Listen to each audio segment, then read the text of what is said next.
Data released over the European session. What's caught your attention this morning, Darren? It's actually been quite a busy morning, Nick, to be honest. So first things first, we'll look at something here in the UK. The inflation numbers for April, the CPI, Consumer Price Index, as measured on a year-on-year basis, came in the red, quite literally down minus 0.1%.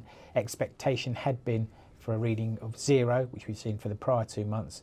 This is the first negative read in UK inflation since 1960. I guess at that level we don't have to be too concerned because it could easily be a statistical error. Having said that, it has set a precedent, one perhaps that we wouldn't want to see repeated when we get May's figure in a month's time. And then a couple of other interesting figures from across the continent. So first of all, the German ZEW economic sentiment read for May came in at 41.9 versus 48.2 forecast, so sharply lower, and a new 5-month low on that basis. Again, shouldn't read too much into one read.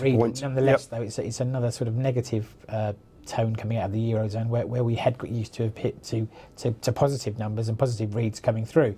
And then if we stay with the Eurozone, first of all, their inflation numbers for April, they were at 0, so bang in line at 0.0% change.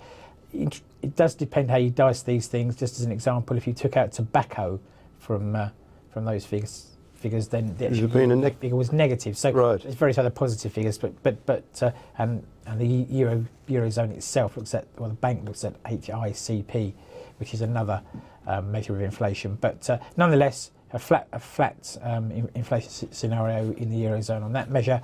And then perhaps the sort of the main story this morning was the comments coming out of the ECB, or at least some of the council members.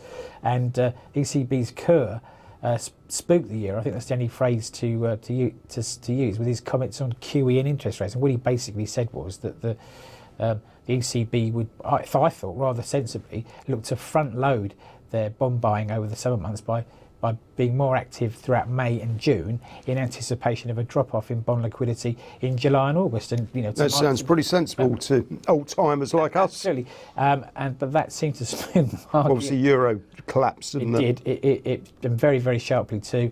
And what's strange to my mind as well is that one of his colleagues, Neuer, was saying the same time that they would do whatever they wanted, and that the market should be assured that they will try and get the inflation back up to 2%. So you've got two members of the ECB Council saying almost contradictory things, but the market's chosen to go with Mr. Find an excuse to sell euro. Exactly, and that's probably what it boils down to in the end. Yeah, I think you've hit the nail on the head there. Understood.